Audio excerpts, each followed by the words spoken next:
Welcome to Session 7, Planting the Seeds for the Schoenstatt Girls and Young Women Adult Volunteer Training. This session has to do with the materials that we use for the Schoenstatt Girls and Young Women groups. And Abby, what is that psychological significant starting point that we were talking about in the other session?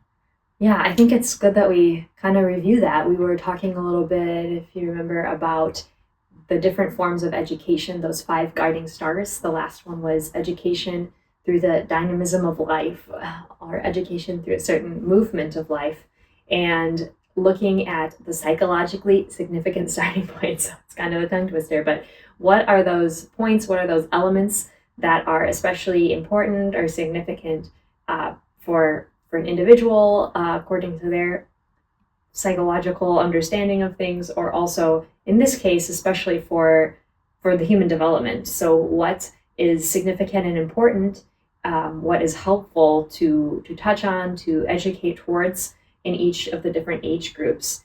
We can think again kind of with that analogy of if our task as adult volunteers is to sow the seed, where is that plant in its development, in terms of its ages, and also in terms of a group of girls who are coming in, what are the points in their faith that need to be stressed, or that are most significant and needing of extra sun or extra water, etc. So I think maybe we can go a little bit over, starting with the younger girls that we call Mary's Little Crowns, often like ages 6 to 8 or so. Okay, that's an opportunity for the younger girls to get to start having a more close relationship to Mary. And the goal of those groups is to grow in love for Mary and for the church, and to become familiar a little with Schoenstatt and its pedagogy, especially with our Schoenstatt Shrine and what we call the Capital of Grace, offering our prayer and sacrifice into the hands of Mary and through our place of grace, the shrine. And as they grow in their love for the Blessed Mother, they also learn to show this love in everyday life by living the virtues that are connected with Mary and her everyday life. And then they want to conquer those virtues of her crown. So that fits to their name, Mary's Little Crowns. That's usually pretty exciting because there's usually a crown and you put your jewels and that represent the different virtues. The pedagogical tools, the girls are introduced into the world of the virtues of the Blessed Mother, of patience, of faithfulness, and her joy. And by striving with these virtues, they conquer that crown, and they receive, if that's part of what's around, they receive Mary's Little Crowns bandana. Some work with that as a symbol for their striving. They also become familiar with the basic things of the Schoenstatt spirituality. And so it's pretty basic, but at that age, they're can be very enthusiastic about learning about Mary.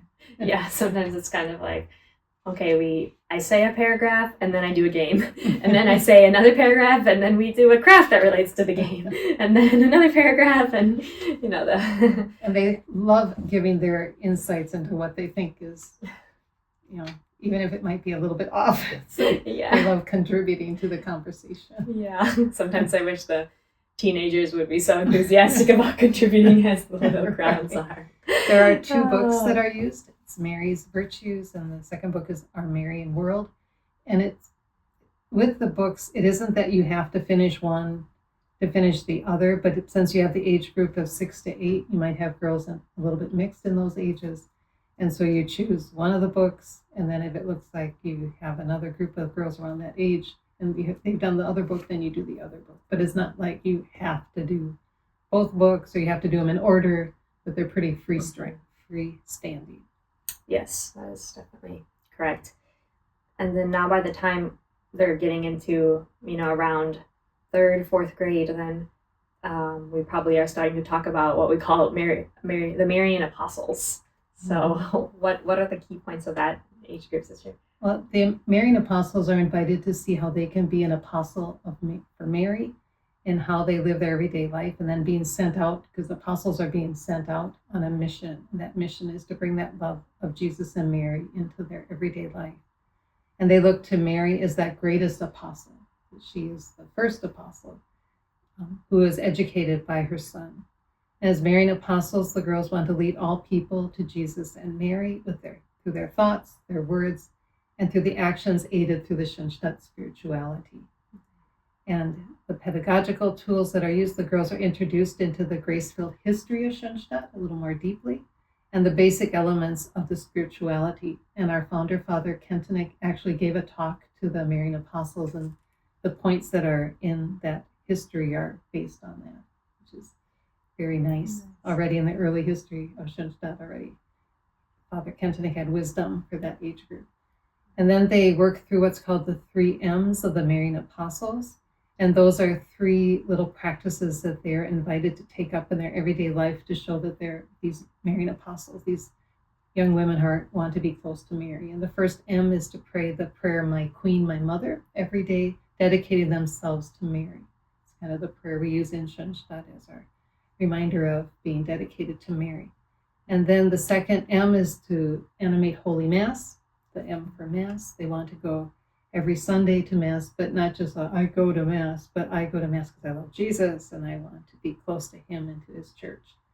And then the third is media, that they're invited to try to use good media choices and to think, what would Mary watch or hear or read? And that can be helpful for their development of their personality to make good choices. Mm-hmm. So they're also invited to take themselves to make basic commitments to their faith through this, that they can make it their own. Because sometimes you hear that parents say, I have to make my kids go to Mass. But hopefully with this incentive, the girls want to go to Mass and make it their own decision. And making good media choices comes from them, not being like hiding behind the, and watching things and kind of pretending to be a different person, but trying to make choices that really affect your heart and are firm decisions from yourself. It's beautiful already at this young age to try to lead them. Again, it's not just, they're probably going to some sort of religious education or catechism class or in their school curriculum, probably experiencing some faith education, but that in Schoenstatt they can, again, experience that. How do we apply it to our lives in a real practical way? And we find a little bit that when we have girls who join more at this age level, and they haven't been Mary's Little Crowns, that sometimes the question comes up, do they have to do the Mary's Little Crown books to be able to join into the Marian Apostles age 9 to 12? And they do not. No. It's the Mary's Little Crowns is not a prerequisite for the Marian Apostles. It's helpful if they've been their providential path, that they've had the opportunity to do Mary's Little Crowns, but it's not necessary. Mm-hmm. And girls can start in as Marian Apostles new to a group. Definitely. In this sense, the material, the workbooks are, I would say, try to be designed in a way that is ministering to the needs of the ages of the girls, rather than a sequential transmission of knowledge and facts. So if you try to give a meeting designed for a 6-year-old to someone who's 12, it's not like they're not going to get anything, but that's not the main point. So the girls are invited to consecrate themselves to the Blessed Mother. They have a symbol for that consecration. They receive a medal that has like rays coming out of a shrine shaped with a crown in the middle, showing that they are Marian Apostles. And they're encouraged to invite the Blessed Mother into their rooms and to give her a place of honor. And I think that's what the image of the Mother Christ admirable. The material is broken down into 4 books. There's an introductory book. Book 2 is a preparation for the dedication. And if you end up having girls who don't get to the last 2 books, it's also not the end of the world, but it's invitation to have a picture of the Blessed Mother erected in your bedroom. And you're born for something great is kind of an extension of growing in that love for the Blessed Mother. But it's oftentimes the groups get through the first 2 books, and at least the other 2 books are offered as an invitation. Exactly. And it's always good to have conversations also with those who might be responsible at a state or national level, if it exists. If you're wondering, are they ready for their dedication or not? Luckily, with these materials, there's some flexibility that a group could, in theory, even do book 3 before book 2 if they're not ready to make their Marian Apostles dedication. it's not like there's a huge thing for them to be ready, but if there are too many new girls in a group, or Mhm. there might be different ways that life shows that we just have to be normal about it and consider the needs of each girl and of the group. But it's beautiful that we have this material available that we can capitalize on. And it's beautiful. A couple years ago, I met a consecrated woman of Regnum Christi who was living here in the U.S. but originally from Germany, and she shared that when she was a little girl, she was in a Schoenstatt group and had made her Marian Apostles dedication, and Nice. and how much that meant to her. And then when she was visiting her mom some time later in Germany, she sent me a picture of her at the Schoenstatt Shrine, and just to see, even at a young age, even if this is the only thing that Schoenstatt gives them, it can provide a beautiful part of a foundation of faith that can take someone a lot further. That's a really beautiful example, Abby. Yeah, it's a really nice experience. And so again, sometimes you have girls who have been in the group since they're little, and the group kind of grows together. Other times you might have a group that's forming, that's around the age, 12 to 14, around middle school age. And it's also okay to start then with this next group of materials, so to speak. With the middle schoolers, we work with the idea of being a living RTA. That is a RTA crown that we speak of, a crown dedicated to the thrice admirable queen, the Regina ter Admirabilis. That's how we get the letters RTA. And with that, again, in previous sessions, we've mentioned how the RTA ideal is something that the Schoenstatt girls and young women all around the world unite together in this ideal to crown the Blessed Mother through their lives, to be a living crown. And so with that, there are three virtues that are often stressed. In German, the letters correspond RTA. In English, the virtue Reinheit is purity in English. Treue for T is faithfulness, and A is Adelich, which is nobility. So wow. Purity, faithfulness, nobility. Wow, good job with the German. So that is an invitation to recognize our royal dignity as God's children, just as Mary did.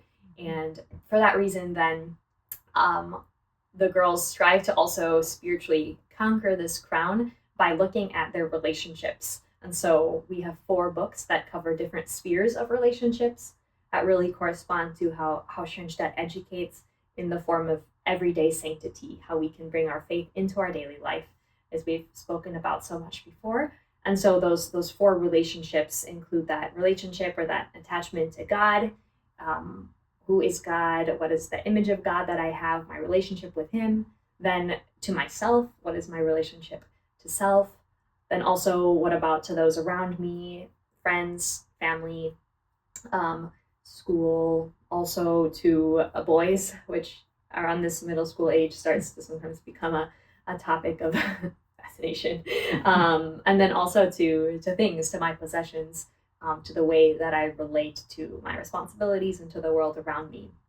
So these are 4 smaller workbooks that you might end up doing a couple of them in a year, or they might last for a longer time. They include, again, an introduction into this ideal, this world, this longing to be a living crown, and then that idea can be woven through the discussions of these 4 relationships that comprise then kind of the entirety of our life that we want to offer as a crown to the Blessed Mother and to Christ. Abby, can you tell me about the pocket, RTA pocket, crown in the pocket? That seems such an interesting... Right. So sometimes when we speak about this RTA crown, we speak about a little physical crown. So we'll link here after this video a little video that kind of gives a history of the RTA crown, what it means for the girls and their history. But as it developed, the symbol became to spiritually receive from the hands of Mary that invitation to be like her, also a little queen in our royal way of life, in being her living crown, and receiving a little physical RTA crown became a symbol of that, and also a helpful reminder as I see this little crown. And it's also an invitation to we that crown is often a secret that we have, our special secret that motivates us to strive. We don't wear our crown on our foreheads as maybe a queen would do in history, but how do we wear that crown in our hearts? And the invitation is also to carry with us this RTA crown as a symbol, and a constant reminder then that the Blessed Mother is with me and is also asking me or needing me to be her crown, to reflect her through her virtues to the world. And so these crowns have traveled far and wide, and a beautiful reminder of always the call to be a Schoenstatt girl and young women, not only when I'm in the group or when I'm in mass, but really in a way that captures our whole life under Mary's gaze. Abby, didn't you tell me one of the girls, her RTA crown broke and she wanted one and she was in college? Yep. I'm home for break. Isn't there any way that you can have me get a new RTA crown because mine broke? Gladly. So it's a beautiful symbol that, that even long after a girl might receive the crown in the youth, that it still has that weight and that symbol of what it means to long to be like Mary. Abby, with this level of age group, and then also with the Marian Apostles, and actually with the Mary's Little Crowns, there's a leader's book, and then there's a workbook that the girls use. So the leaders are given some guidance as to how they would lead those groups. Correct. And I think that's helpful to know that those aids are there. Because I think as you go with the younger ones and then to the Marian Apostles and then to the Living Crown, you're trying to find more of the ways where the girls themselves are being involved in the group and some of the ideas of preparation. Exactly. And so it's nice to, even though the girls at this point still have a leader who is an older girl or maybe even an adult who's coming and kind of presenting or facilitating these meetings, to find little ways that they can help, bringing a prayer or a craft or a song or being readers for the different. And there are different ways to be creative and involve the girls. I know one group in an area, the leaders decided to have each girl create a journal at the beginning of the work with these RTA books. And so she bought just like really simple little notebooks. And then one of the first meetings, then they decorated these books together. And then I think the leader would bring them back each time with the workbooks or however they did it, but an opportunity then to give some time for them to journal their thoughts already at this middle school age, as they're starting to become teenagers. With that, also the self-awareness grows. It's so important then to go into these topics then, like, I'm discovering myself, so who am I in relationship, not only to myself, but also to God? Who am I in relationship to the others in my life? And sometimes they're also less willing or desirous to express their own opinions.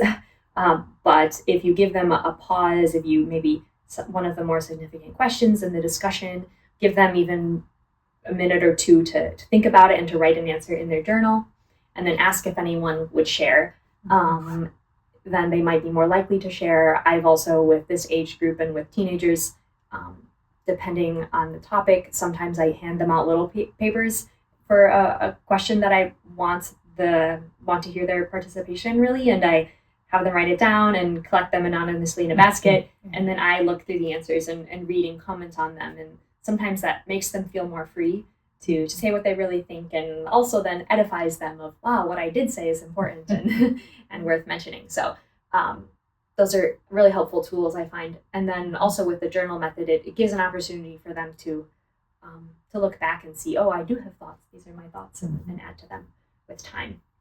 Very nice. Thank you for sharing that. Yeah. And so as we said, then moving into high school, the panorama changes a little bit. The Living RTA Crown books might still, to some degree, work with girls who are in 8th grade, 9th grade, and older ones can also, I'm sure, find wisdom in them. But often during high school, then the girls are really able to become what the Schoenstatt young women are meant to be in terms of taking on more initiative for their own formation and for their own life and growth and branch community. I think something really important is to also stress that as we move towards the moment where they are preparing to seal the covenant of love with the Blessed Mother, our Schoenstatt Marian consecration, that renewal and deepening of our baptismal covenant, just like baptism marks the beginning of the life of a Christian, it's really the covenant of love that marks the true beginning of life in Schoenstatt. And so it's not like a graduation, but it's really just the beginning. And so it's really important to stress for the girls that their small group and their continued formation in Schoenstatt is really just beginning and is really something that will hopefully carry them throughout their lives. And so really important from the beginning to find real ways where the girls can continue to have their small groups, even as they make their covenant and perhaps take on the own leadership of their group by electing a peer leader or taking turns being the one to facilitate the discussion, or at that point after they've made their covenant, usually within around that time or a year or two, they're ready to really take their own group, not necessarily needing a leader from outside, an adult or older girl anymore. That also gives them that space. But it is important that there's a way that they remain accountable, that they are meeting, and that if they are, say, at that point, taking up responsibility to lead a group of new girls who are their peers or a group of little Crowns of Marian Apostles, that their task as a leader doesn't replace their own participation in a group. It's really hard to foster a group atmosphere in another group if you don't have that own group life of your own to know what you're trying to give to others, and that continued formation in the spirituality.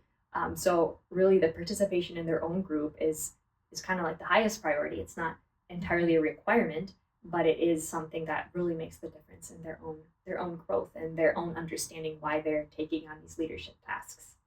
And so besides the covenant of love, again, that kind of opens the door to go more into these topics, some of them that we've been discussing in these series, such as a deeper look at self-education, discovering my personal ideal and mission, perhaps dedicating a place for Mary in my own bedroom as a room shrine. Perhaps as a Marian apostle, they might have like enthroned a picture of the Blessed Mother, but really inviting that to become a shrine space can happen once they've made their covenant of love. Also, an opportunity to dedicate themselves to the Blessed Mother, finding a group ideal if they would like, a group name. Also, different topics discussing womanhood and their feminine identity, their feminine nobility, or other various discussion topics or book discussions based on our spirituality. Here, the more they grow, then they can really discover that the topics will be endless if they're really ready to be open for this. And it really provides a good foundation, hopefully, for them to also then go out as young adults then and find their own ways to continue living their faith and their Schoenstatt spirituality, even when perhaps they're no longer at home. Because a lot of times, at least in the United States, people go away to college and it's harder to keep connected.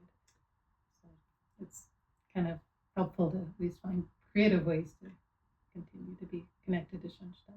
Exactly. And foster those bonds already now so that the desire to remain connected is there. And yeah, that's another important thing to really mention, that we don't, in these videos are especially designed to help prepare women who are facilitating groups of younger girls, of minors really. But there's also the branches of the Schoenstatt young women, young adults. And so definitely making that known to the girls. And if you are a young adult, or if you know of young adults who are interested also, to please get in contact with your local shrine or Schoenstatt contact so that we can get you connected, so that we can all continue growing in holiness and in likeness to Mary. Thank you, Kathy.